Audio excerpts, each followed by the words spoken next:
Bismillahirrahmanirrahim. Alhamdulillahirabbil alamin.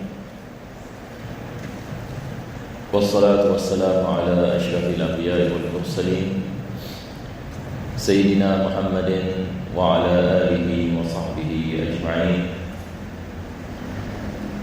Alhamdulillah, we begin by praising Allah subhanahu wa ta'ala for this opportunity to continue with our lessons in the tafsir of Surah Al-Baqarah.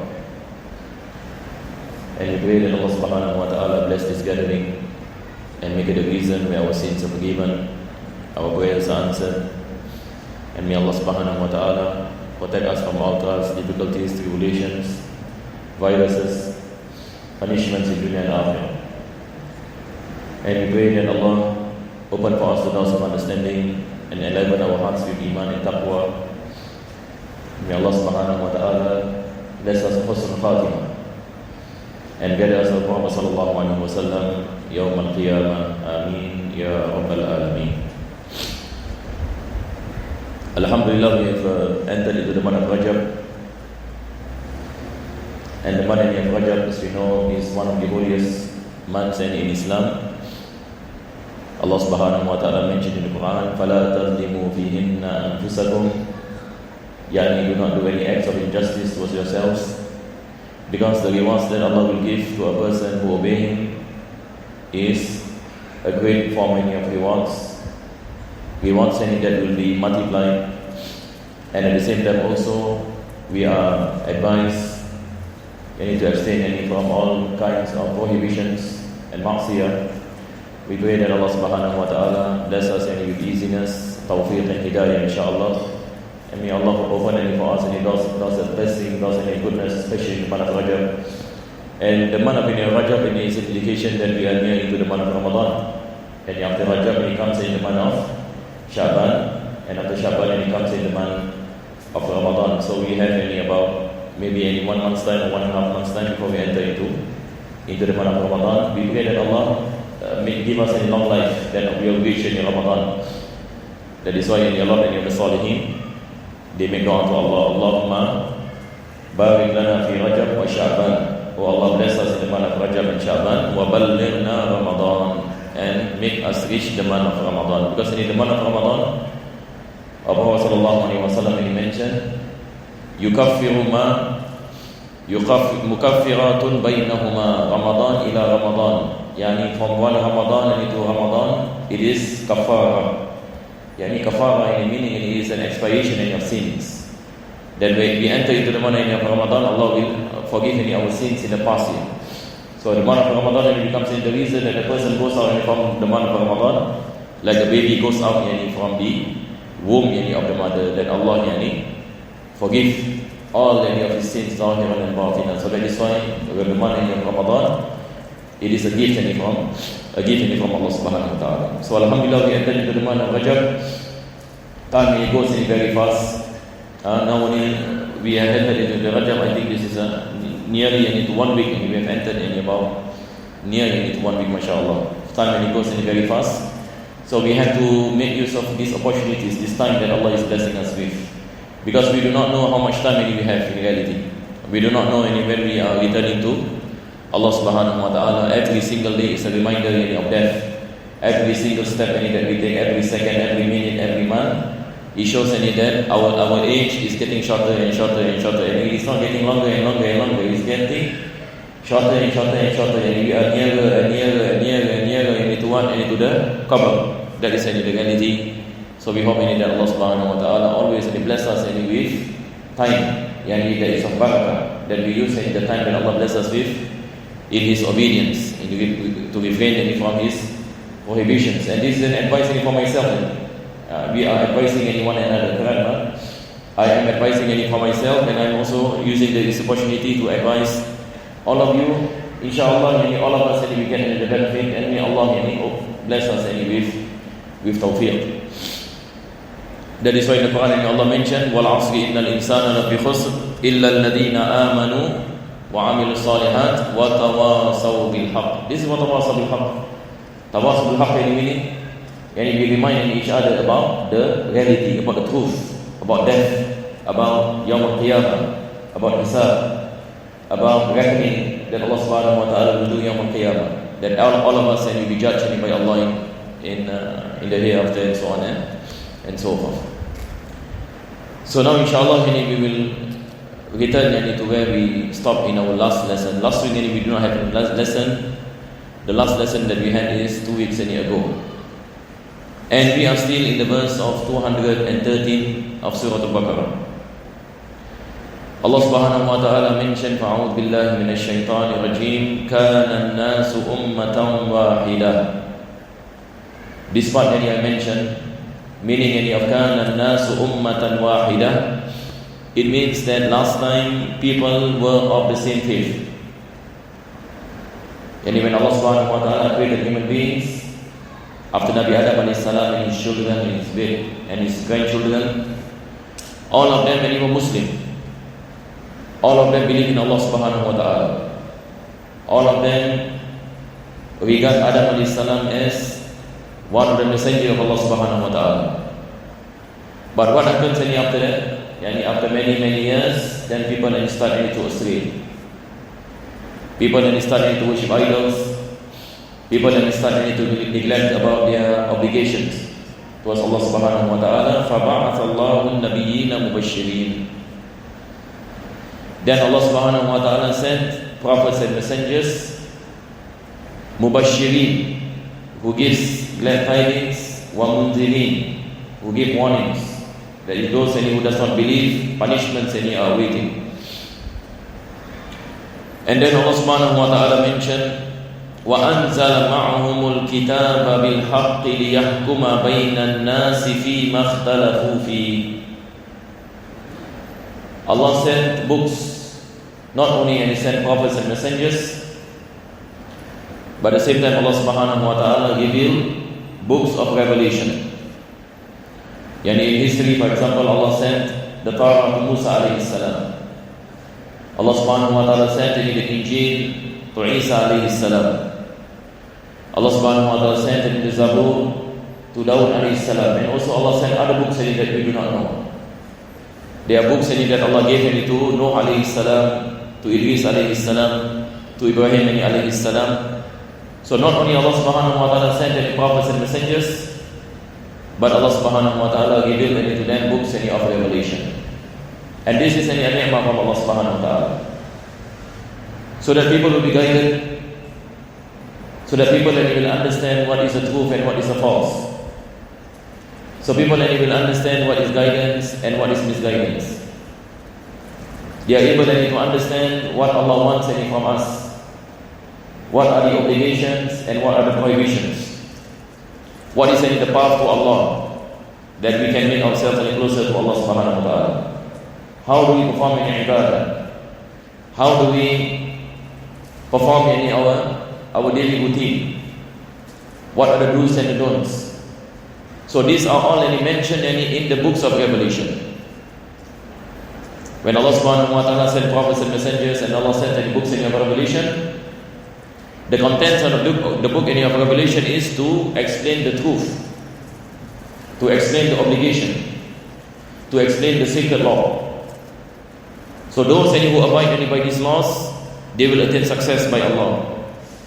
But those who go against these laws, those who disbelieve, then punishments is awaiting them Yawm al-Qiyamah. So here Allah subhanahu wa ta'ala mentioned, وَأَنزَلَ مَعَهُمُ الْكِتَابَ بِالْحَقِّ لِيَحْكُمَ بَيْنَ النَّاسِ, to judge between people. Prophets and messengers, they propagate the deen, they explain the truth, the laws, so that people will understand.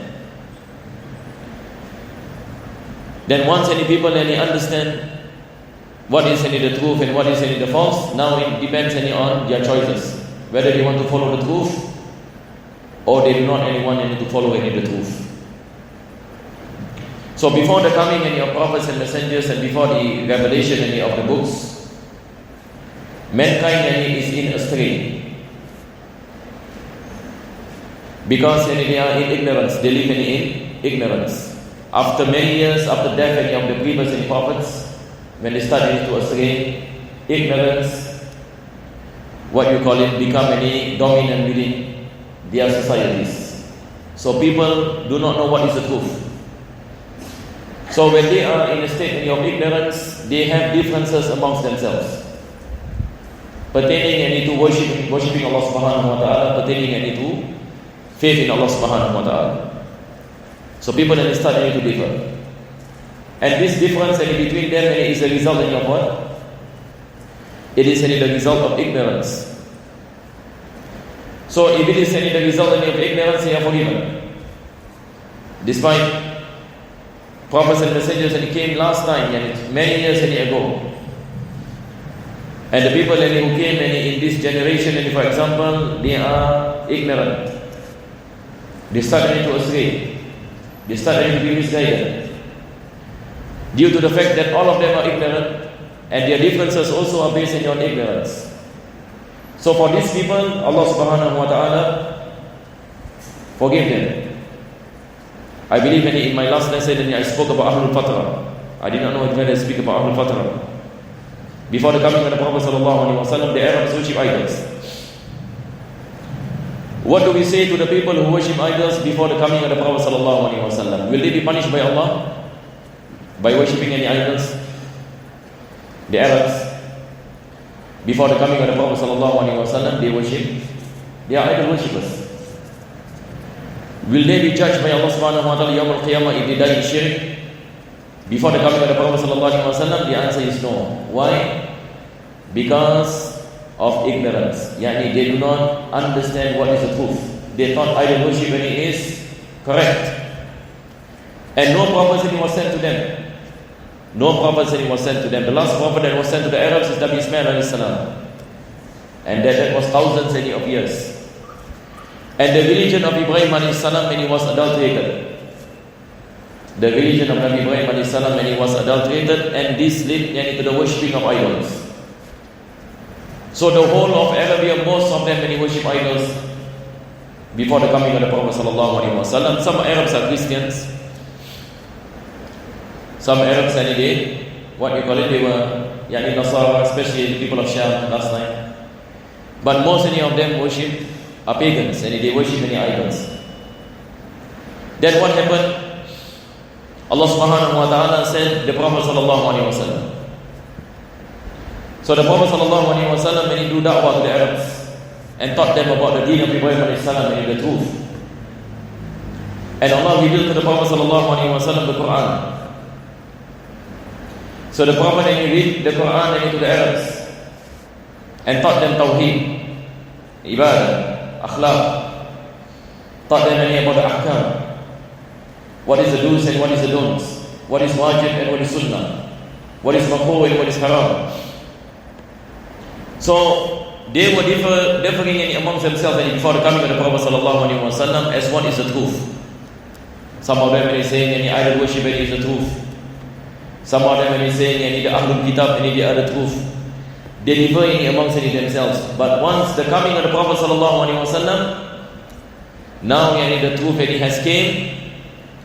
Now they are obliged to believe in the Prophet sallallahu alaihi wasallam. But if they still differ amongst themselves, despite the coming of the Prophet sallallahu alaihi wasallam, and not accepting the truth, now they will be judged by Allah subhanahu wa ta'ala Yawm al-Qiyamah if they pass away in a state of kufr. So that is why in this particular verse Allah subhanahu wa ta'ala speaks about two types of people. Number one, are the people who differ amongst themselves in the state of ignorance, meaning they themselves do not know the truth. These are the people who are forgiven by Allah. An example will be Ahlul Fatra. Good example. Ahlul Fatra. In Tawheed, and scholars of Tawheed, they call it Ahlul Fatra. Because the word Fatra is a length of time. From the time of Nabi Isa alayhi salam to our Prophet sallallahu alaihi wasallam, and also from the time of Ibrahim alayhi salam, Ismail alayhi salam to the Prophet sallallahu alaihi wasallam. Because Nabi Isa alayhi salam, when he was sent to the Bani Israel, last time when the prophets and messengers, they were sent into communities. But our Prophet sallallahu alaihi wasallam, when he is sent to all mankind, that is the difference between our Prophet sallallahu alaihi wasallam and the prophets before him. Prophets before him, Allah sent into specific tribes. Nabi Isa AS when he was sent to the Bani Israel, Nabi Daud AS when he was sent to the Bani Israel, for example. Nabi Zakaria AS when he was sent to the Bani Israel, Nabi Noah AS when he was sent to his people, Nabi Salih AS when he was sent to Samud, Nabi Hud AS when he was sent to the people of Ad, and so on and so forth. But our Prophet sallallahu alaihi wasallam when he was sent to the rest of mankind at the Yawm al-Qiyamah. This is the message of the Prophet sallallahu alaihi wasallam. So the people who came before the Prophet sallallahu alaihi wasallam, or before prophets and messengers, where the religion becomes adulterated and they cannot differentiate any between the truth and falsehood, and they live in ignorance, they are forgiven by Allah. So when the coming of prophets and messengers explain to them the truth. So when the truth came, now this is the thing. This is the testimony from Allah. When prophets and messengers came and books of revelation and were revealed to the people. Now if they still choose to differ, despite seeing the truth, despite hearing the truth, despite knowing the truth, these are the people in whom Allah subhanahu wa ta'ala mentioned, then the punishments in Allah subhanahu wa ta'ala are awaiting. Because why? Because they differ amongst themselves, despite the truth has came, and they knew the truth but decided not to believe. So here again, that's what I mentioned in the last lesson, that disbelief and based on arrogance is worse than disbelief based on ignorance. There are people who are ignorant, they are disbelievers, but they are ignorant. If you give them knowledge, inshallah they will believe. But there are people out there whose disbelief and is based on arrogance. Meaning they know the truth, but they themselves decided not to believe because of some reason. Some of it is because of financial reason, for example. Some of it is because of political reasons. Some of it is because of cultural reason. Some of it is because of their communities or their families and so on and so forth. So there are people out there who knew the truth, but they do not want to believe. Because of the arrogance that they have, because of their inclination towards their race, or inclination towards their tribe, like the Bani Israel. They do not believe in the Prophet sallallahu alaihi wasallam because of their race. They are Jews, Bani Israel, and they were proud, and a lot of prophets was sent to them. But now this time the Prophet is an Arab and not a Jew. So many of them decided not to believe because of what? Because of one of the reasons is because of race, because of community, because of family, because of tribe. So there are many things that make people decide not to enter into the fold of Islam, despite they know that Islam is the truth. So these are the people Allah subhanahu wa ta'ala mentioned. وَمَا اخْتَلَفَ فِيهِ إِلَّا الَّذِينَ أُوتُوهُ مِنْ بَعْدِ مَا جَاءَتْهُمُ الْبَيِّنَاتِ. These are the people whom bayinats came after. Meaning they decided not to believe after the truth came. So can we look at this verse? Allah said, مِنْ بَعْدِ مَا جَاءَتْهُمُ الْبَيِّنَاتِ. What is the difference in مِنْ بَعْدِ مَا جَاءَتْهُمُ الْبَيِّنَاتِ and مِنْ قَبْلِ مَا جَاءَتْهُمُ الْبَيِّنَاتِ? There is a difference between before and after. Before the truth come, after the truth come. Before the truth come, people are forgiven if they live in ignorance, because they do not know anything. They are masakin. They do not heard anything about Islam, or they do not meet any prophets, or they do not know any books and revelation. So if they differ amongst themselves and based on this ignorance, they are forgiven by Allah. But min ba'di ma ja'atumul bayyinat, if after the truth comes, now this is what I mentioned, a testimony from Allah subhanahu wa ta'ala, when they decided not to believe despite seeing the truth and knowing the truth, and the reason Allah subhanahu wa ta'ala mentioned, baghyan bainahum, the reason why they do not believe is because of al-baghi. So this particular word in the Arabic language, baghyan, comes from the word al-baghi. Al-baghi, the word al-baghi in the Arabic language, it means knowing the truth but decided not to believe due to arrogance. This is the meaning of al-baghy. The meaning of al-baghy is knowing the truth, but decided not to believe in the truth due to arrogance, not ignorance. Not ignorance. That's what I mentioned. There are people who does not believe based on ignorance, because they do not know. But here we are speaking about, Allah subhanahu wa ta'ala is speaking about baghyan bainahum. These are the people who differ amongst themselves after the truth has come, and after they know the truth, but they decided not to believe because of what? Because of arrogance. And arrogance can have many forms. Sometimes the arrogance is because of pride, as what I mentioned earlier. Sometimes the arrogance is because of money. Sometimes the arrogance is because of luxury. Sometimes the arrogance is because of nation, of tribe, and so on and so forth. People have a lot of inclination. Some people they have ta'assub, this extreme inclination towards their forefathers, for example. They believe in their forefathers.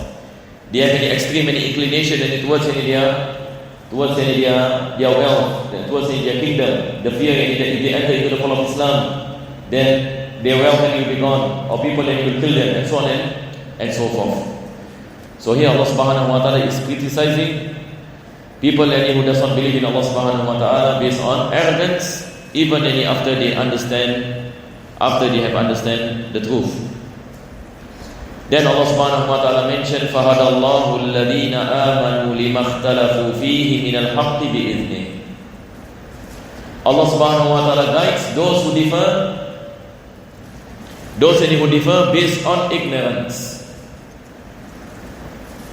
Clear, inshallah? Who are the people who differ based on ignorance? These are the people who differ in pertaining to the truth before the coming of prophets and messengers and before the revelation of books. So Allah subhanahu wa ta'ala guide them. If they have sincere intention to be guided, they have sincere intention to find the truth, Allah subhanahu wa ta'ala will guide. If their disbelief is based on ignorance. So if they have sincere intention to find guidance, when the guidance comes, when the truth comes, they will believe. Allah subhanahu wa ta'ala will guide them. This is what Allah subhanahu wa ta'ala mentioned. فَهَدَى اللَّهُ الَّذِينَ آمَنُوا لِمَا اخْتَلَفُوا فِيهِ. Allah guide them on the affairs that they differ before the coming of prophets and messengers. Then Allah subhanahu wa ta'ala mentioned, لِمَا اخْتَلَفُوا فِيهِ مِنَ الْحَقِّ بِإِذْنِهِ وَاللَّهُ يَهْدِي مَنْ يَشَاءُ إِلَى صِرَاطٍ مُسْتَقِيمٍ. Allah subhanahu wa ta'ala guide whomever He wants to the straight path. Guidance comes from Allah subhanahu wa ta'ala. That is why it is important for us always to remind ourselves about the importance to ask Allah subhanahu wa ta'ala for guidance. Because guidance is a big ni'mah from Allah. In Surah Al-Fatiha we ask Allah for guidance. In Dua Qunut we ask Allah subhanahu wa ta'ala for guidance. We say Ihdina siratal mustaqim. In Dua Qunut also we say Allahumma hdina fi man hadait. Because we cannot be guided unless Allah subhanahu wa ta'ala guide us. So once we find ourselves guided, it means that Allah has guided us, and we have to make shukr to the guidance that Allah subhanahu wa ta'ala bless us with. May Allah subhanahu wa ta'ala constantly bless us in your guidance until we face our last breath. And may Allah bless us with husnul khatimah. Ameen. Ya Rabbal Alameen. So now inshallah we go on to the next verse. I believe what you call it, in my last lesson I have not covered the last part of the verses now. So I am not repeating correct. It's just nice. I continue from where I stopped, based on the last lesson. Alhamdulillah. So now we go on to the next verse. That is the verse of 214 of Surah Al-Baqarah. Allah subhanahu wa ta'ala mentioned, فَأَعُوذُ بِاللَّهِ مِنَ الشَّيْطَانِ الرَّجِيمِ أَمْ حَسِبْتُمْ أَن تَدْخُلُوا الْجَنَّةَ وَلَمَّا يَأْتِكُمْ مَثَلُ الَّذِينَ خَلَوْا مِن قَبْلِكُمْ أَمْ حَسِبْتُمْ. We have in this particular word, أَمْ حَسِبْتُمْ. an tadkhulul jannata. So inshallah we go slowly first. Now we have to ponder the Arabic language, how this verse is constructed and such. In the Arabic language, we have the word here, the word The word can mean a choice. For example, in Arabic, we say, "Aturidu hada am hada." You want this or this? Like in English, we say or. Do you want this or this? Another meaning of if you start a sentence with like for example, this particular sentence is begun by what? By Literally, means all. How do you start in your sentence by saying all?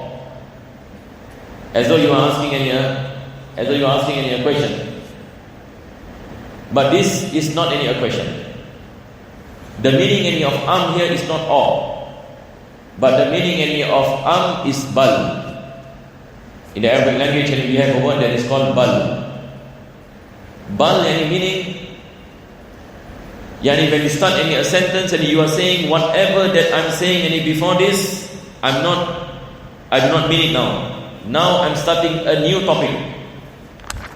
If you start a sentence by bal in the Arabic language, meaning as though you are saying whatever that I mentioned before has no relation with what I'm saying now. This is a new sentence.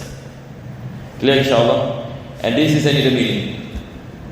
After Allah subhanahu wa ta'ala spoke about Iman, spoke about messengers and prophets, spoke about people that differ amongst themselves before the coming of prophets and messengers, and after the coming of prophets and messengers, how they differ amongst themselves, and based on arrogance, they decided not to believe in Allah subhanahu wa ta'ala, and the punishments of Allah are waiting.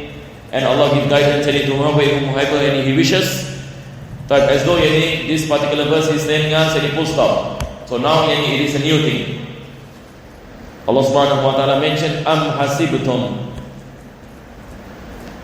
This is a new sentence and Allah is saying am hasibtum. It means bal hasibtum. There is istifham after bal. This is how we interpret this particular verse. We are saying, like in English, we say verily, we use the word verily, it is an emphasis. Verily, do you think that you will enter into Jannah? That you will enter into Jannah without any trials and tests from Allah? This is basically the meaning of the first part of this particular verse. Allah subhanahu wa ta'ala is saying, do you think you will enter Jannah without any tests from Allah? Without any difficulty that comes? This is called istifham inkariya. In Arabic we call it istifham inkariya. It is outwardly, it is like asking a question, but in reality it is not asking a question. It is affirmation. And saying that how can you believe that you enter into Jannah without any difficulty? Meaning, like in our words, we can say, do you think Jannah is free? Do you think any Jannah easy for you to enter? As Allah subhanahu wa ta'ala is saying like that.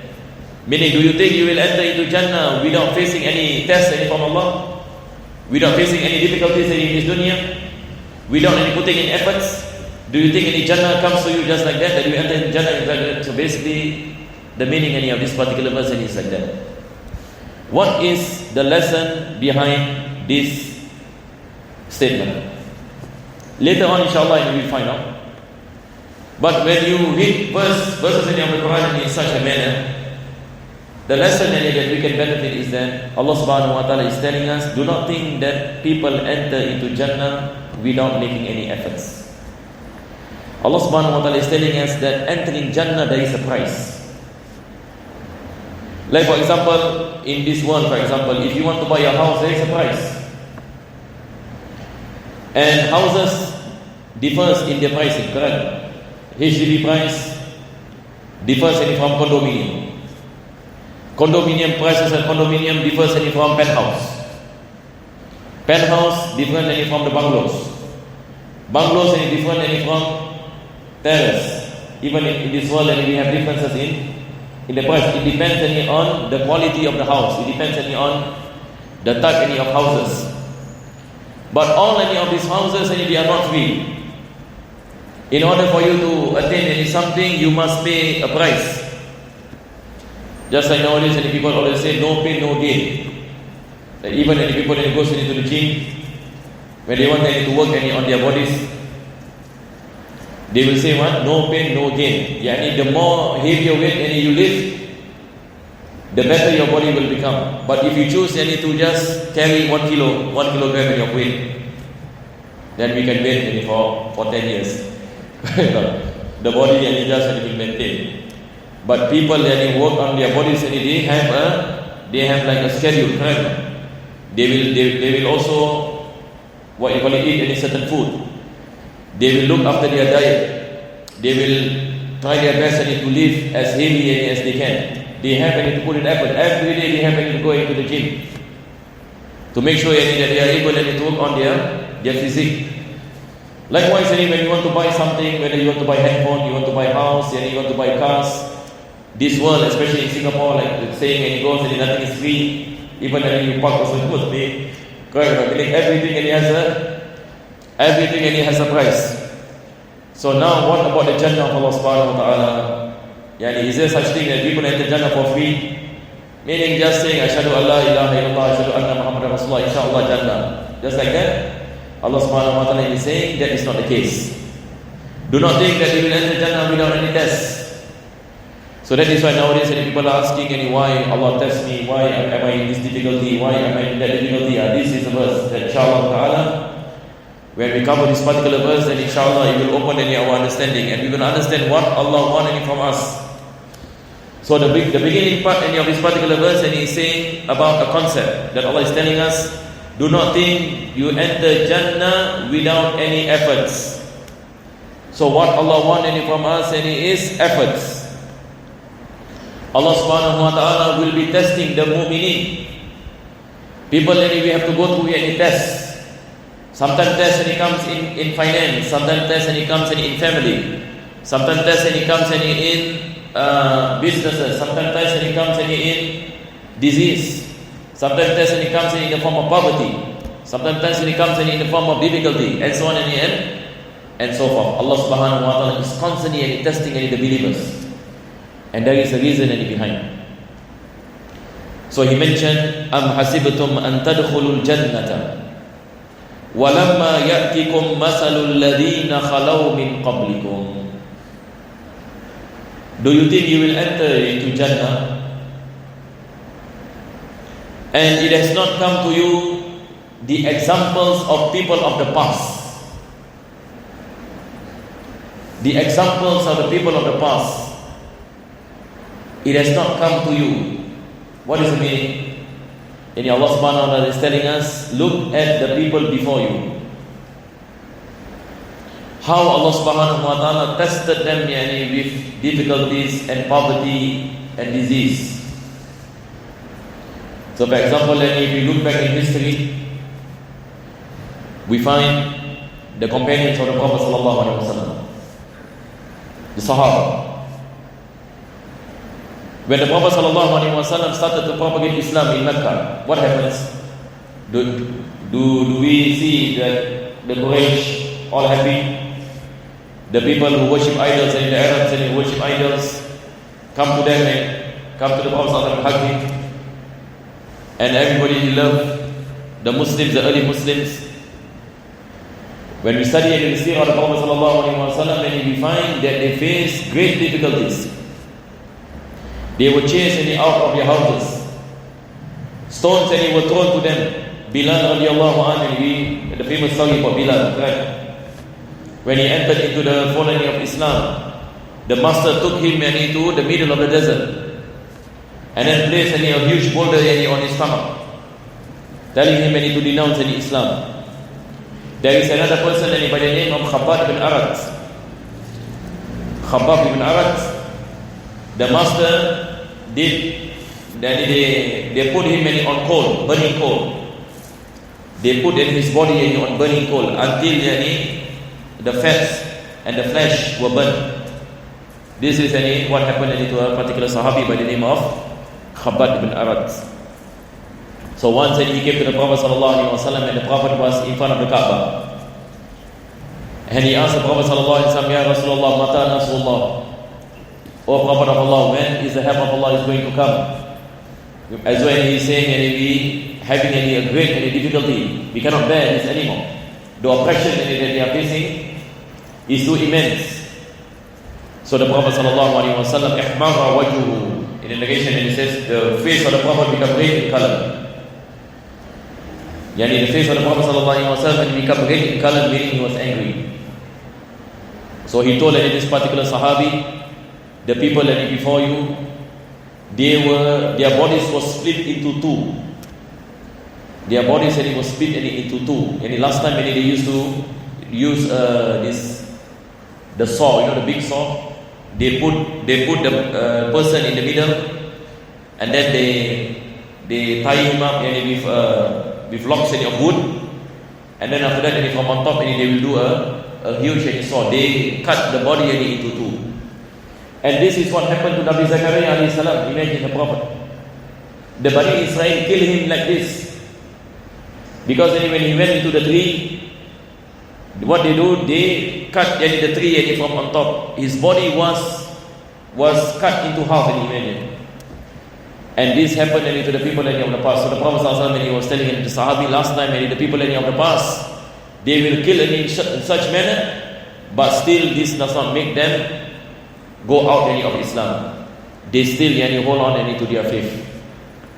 So we try to imagine those were the times when people were tested by Allah subhanahu wa ta'ala with those kind of tests. Meaning the Prophet ﷺ is telling the Sahaba to have patience. We also will heard about the story of Ammar bin Yasir. Ammar bin Yasir, when the Quraysh found out that his family entered into the fold of Islam, they tied all the family members on a stick. They killed his father Ammar. Because they were telling them that if you don't denounce in your Islam, we will kill you. The father did not denounce in Islam, he was killed. And then the mother Sumayyah did not denounce in Islam, Sumayyah was killed. And then when it comes to Ammar bin Yasir, and he mentioned that certain things, they decided to kill him. But after that, he came to the Prophet ﷺ and he began. He said, Ya Rasulullah, I said the kalim of kufr. But the Prophet ﷺ, he mentioned, you are forgiven, and because you are forced in that particular situation.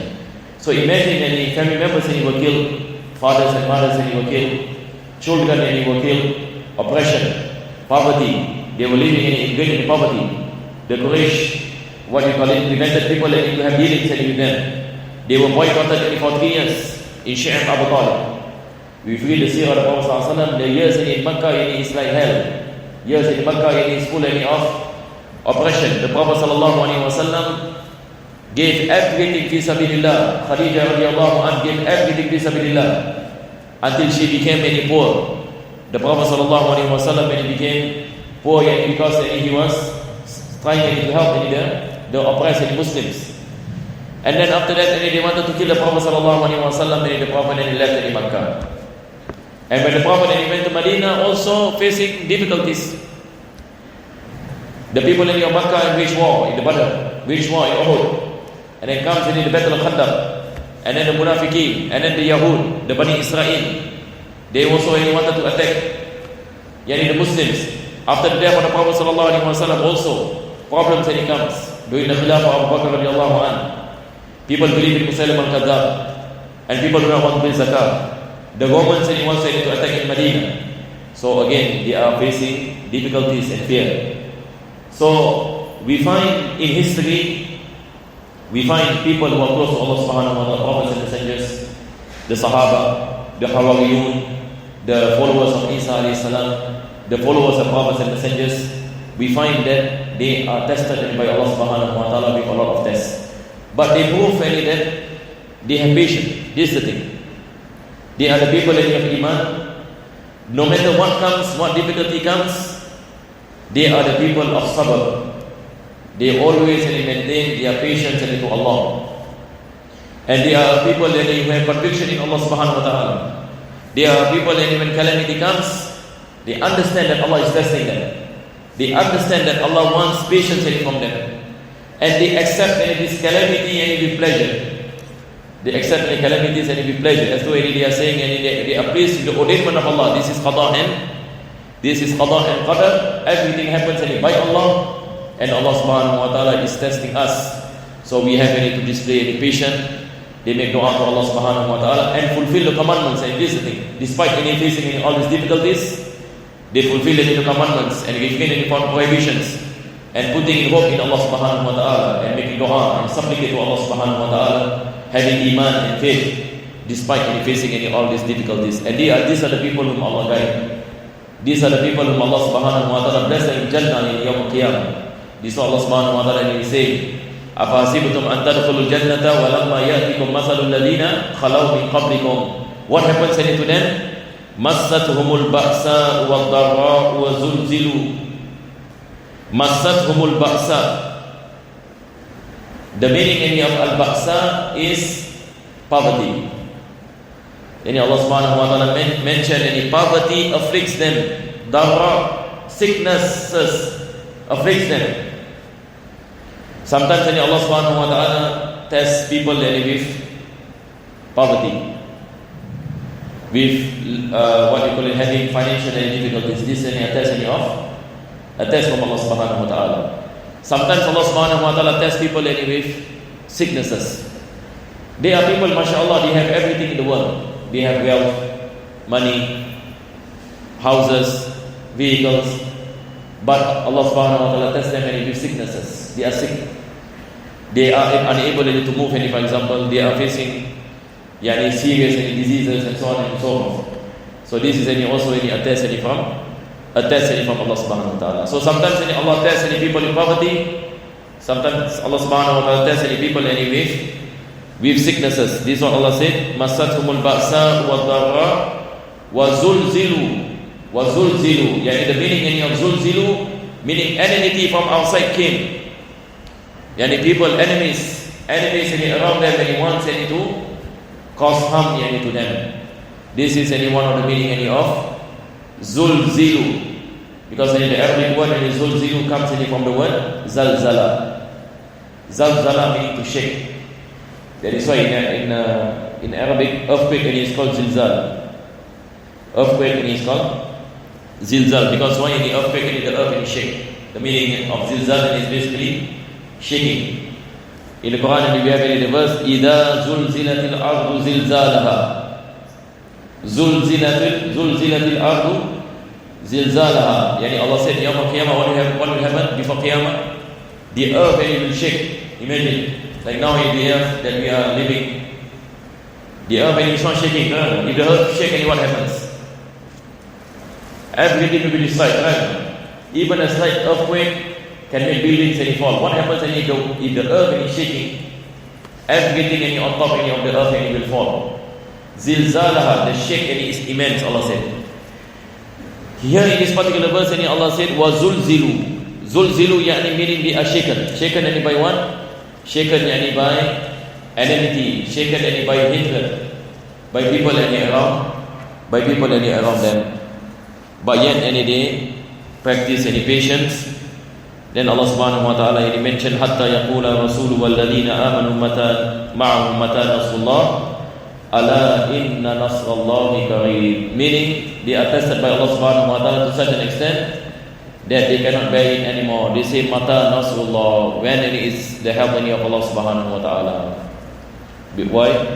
Because they come to the stage anywhere they are unable to face these difficulties, because the test is immense. So the Prophet tells them, Ala inna nasrallahi qareeb. The help of Allah subhanahu wa ta'ala is near. Inshallah we will continue in the next week again because of time. And inshallah we take this opportunity to pray to Allah subhanahu wa ta'ala that Allah bless us with iman and Allah bless us with patience when calamity comes.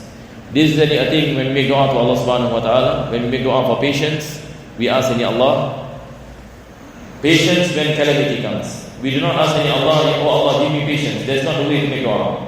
But whenever you make dua for patience, always remember this. We say, oh Allah, bless me with patience when calamity comes. Always you must have that condition, because if you say, oh Allah bless me with patience, as though you are saying, oh Allah test me with calamities, but at the same time also give me patience. That one is not encouraged by the Prophet ﷺ. The Prophet ﷺ taught us, and he asked Allah for afiyah. Do not ask Allah for calamities. Do not ask Allah, oh Allah please test me, I want to test my iman. No, because why? You do not know whether you can bear patience or not. We do not know what is the level of our endurance. Different people have different capacity. May Allah subhanahu wa ta'ala bless us with iman and taqwa, and may Allah make us among those who are close to Him. Amin ya rabbal alamin. Rabbana taqabbal du'ana innaka antas samiul alim wa tub alayna innaka antat tawwabur rahim. Khtim bi salihati a'malina wa ajrina Allah yamin. Bi fadli subhana rabbika bil izzati amma yasifun. Salamun alal mursalin. Alhamdulillahi rabbil alamin. Taqabbalallahu minkum.